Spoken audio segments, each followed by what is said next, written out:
Alright, people in YouTube land. It's starting to rain and I'm taking advantage of, well, the rain, basically. If I can get this thing set up, it's actually worth a shit. Let's see what I'm doing. Alright. So, last time, I know that one was a short video. Oh my god. Show you a couple things. And again, I kind of fibbed on a trick that I was doing. So when you're doing the pinions, I showed you, and that's the way it should be. This straight up and down. That way gravity can pull on everything and all that jazz. It's free to be able to spin properly. With that said, there's another way to do it. And this may get too loud. So when you get this set up here, you take a pair of vice grips, plop it down, you lay this whole thing down, and that way you can get your long torque wrench. My shoulder's still hurting from days ago. This, you can lay it down on the ground and actually be able to, it's a little bit easier to torque. And you can go with your pry bar. That's what I showed you, or your breaker bar. There's nothing wrong with that. Just get that feel, and then again, you know, look, I'm showing you guys, starting at 0 here. Let's get her all dialed in. Okay, just going a little bit. Hey, you notice I'm being real precise about this. I told you guys I would show you this. So even me just starting off here, get going. Now the red one's where I am now.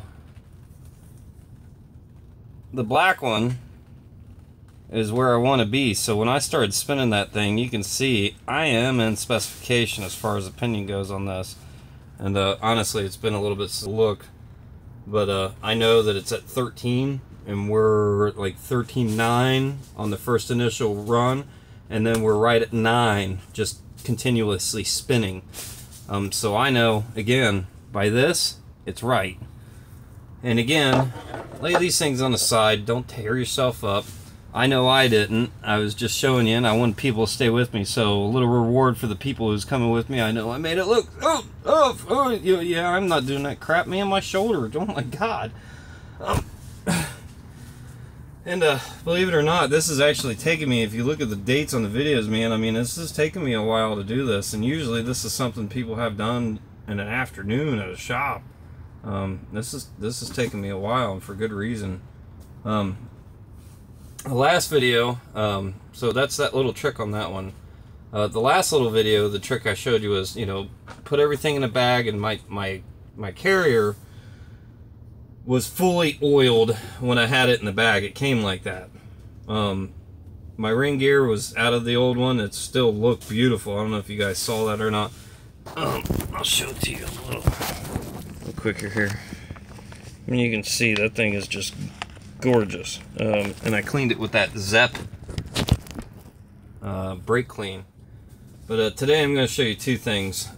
So the ring gear, I put it in hot in 2 bags with a little bit of oil on it, sucked those bags down as much as I could, as much air, and then I plopped it in almost boiling hot water. And that was enough to where I could slip this thing on. I made the video quick, and it actually wedged a little bit. I stopped the video because my wife was coming in. I didn't want her to see me doing the shit on the kitchen counter. But that, you know, it worked great. Because once I pulled this out of the freezer and I got this ring on, it wedged a little bit. I kind of knocked it, it fell down, and I lined it back up, and all my bolts lined up.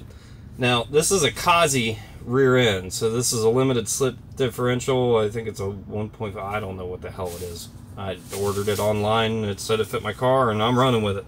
But I've also read a couple good reviews about these, and I paid more for it, but I think it's going to be well worth it in the long run. We're going to find out. You know, one of the first things that this thing said was not for street application. Really? Are you kidding me? And it might not be, but you read farther into it, then it says don't let your friend borrow your car if they're not familiar with the operation of the rear differential. So I don't know whatever. I'm gonna get in and drive it, and if I got a problem with it, well, you know, I got the old carrier, so I'm not that worried about it. A couple more bearings. I don't have to mess with the pinion. It's just, you know, setting my lash on the gears. If there is a problem with this internally, and if it's catastrophic, well, then it's catastrophic, and that's my own damn fault. But I don't think so. No, I called Kazi today because I started to put these in, and the Toyota differentials had these neat little pins. Remember these clips that we took off? They told me to throw these things away, and I'm not throwing them away. I'm going to put them in with my old carrier just in case. And if I ever need it, then I'll pull it out and put it in. And if I need these, then I got them. They're still in good condition. So what they told me to do was, I already put some blue Loctite on here just because I'm manual retentive like that. And they said, no, just put red Loctite on them and torque them to spec. And I'm going, really? But then I started looking at it. This isn't cast iron, it's not a steel, this is billet aluminum. So these bolts should dig into the aluminum enough to hold it with the red Loctite. I'm kind of keeping my fingers crossed and hoping for the best on this one. And if Kazi want to be a bunch of assholes, and they're a bunch of assholes. So the spec on these is 71 foot-pound. The problem is,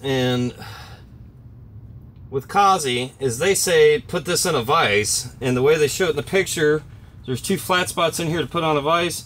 Well, I got a couple problems. One, there is no flat spot. 2, I don't have a vise.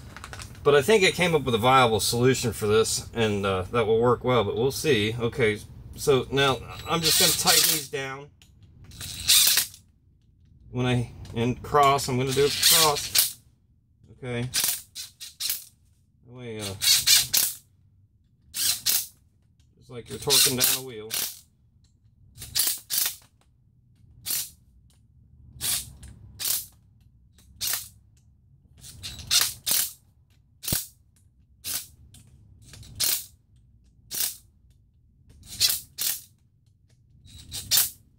Okay, now if you heard me with my gun, I wasn't trying to kill these things. I just wanted to get them into place. And I want to make sure my ring gear is all tightened up all the way around, which, if I'm looking, it's not. There's definite space there, but these things haven't gone. This thing hasn't traveled all the way up yet. So that kind of lets me know, hey, it's not ready. That's all you got to do. You got to make sure that the surface is made together. So start this one.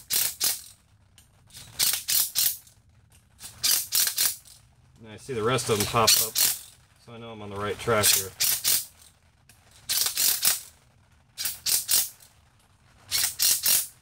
I'm not trying to kill these things.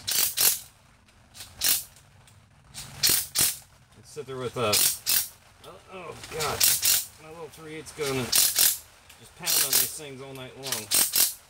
I'm not doing that because the spec's only 71.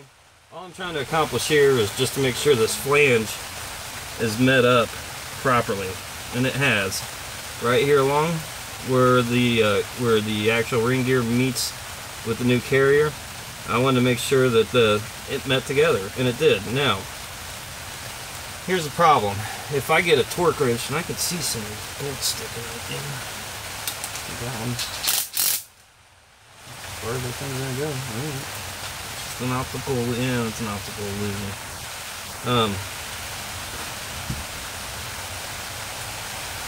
Problem is, again, I don't have a vise on it. So what the hell do you do with this? If you can't torque these bolts down right, you got a serious problem, and you want to torque them down right. So what I came up with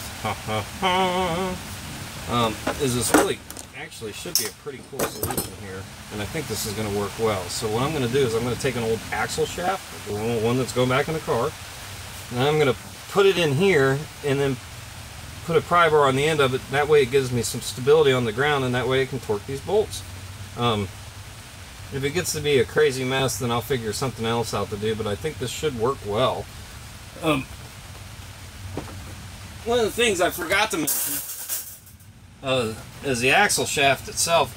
Before you install these things, make sure the axle shafts line up. Make sure that's right. If not, you're going to have serious problems. I'm just gonna, I know there's probably some Diff Rebuilder going, oh my God, what are you doing? You know, I can only do so much. So, with that said, you know, piss off. So I'm gonna take a pry bar, if I can find my pry bar. And I'm just gonna put it at the end of this flange. Just like so. And if I'm torquing that way, then you know, I want the pry bar on this side. Now I don't know how this is gonna work. I've never done it before. You usually got a vise, I'm in a shop, and, you know, totally different environment, but I want to do this at home for you guys. And I'm going to take a pair of vice grips, just like I did on that spanner wrench. I'm going to hold this cage together. I don't know if I can find a pair of vice grips. I know, I got long videos and here, this will get enough.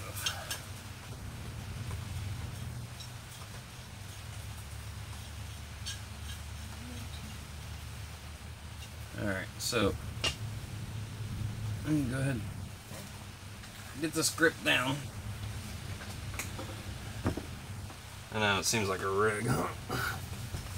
And there's probably some axle guy out there going, what the hell are you doing on the axle? Well, you know, look, if this axle shaft can't take 71 foot-pounds, then it doesn't deserve to be in my car. Maybe I don't deserve to be working on it. Oh my God.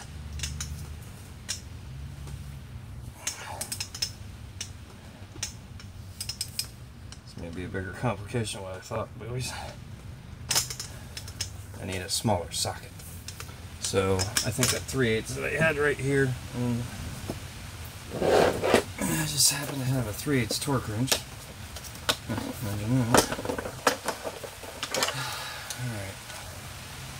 71 foot-pound. Now this is almost out of the realm of what I got here, but it'll work.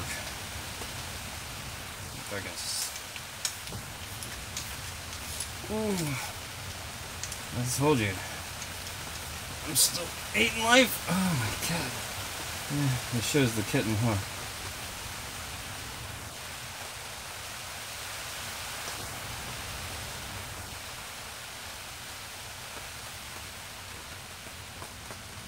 Yeah, see, I'm like ringing out here at 75. I can't do that. Alright, I'm gonna have to find something else here. My light's flickering. So, well, what I'm going to do is I'm going to find a socket that fits in there, right? And then what I'm going to do is I'll get back with you guys. But that's how I am going to torque it. I need to get a chrome socket, a 1/2-inch chrome socket to get in there. And I'll get one, and that's how we'll get this sucker off. But until then, that's a good way. And next we'll do the carrier bearings. And we'll get back to another video when it's not raining so much.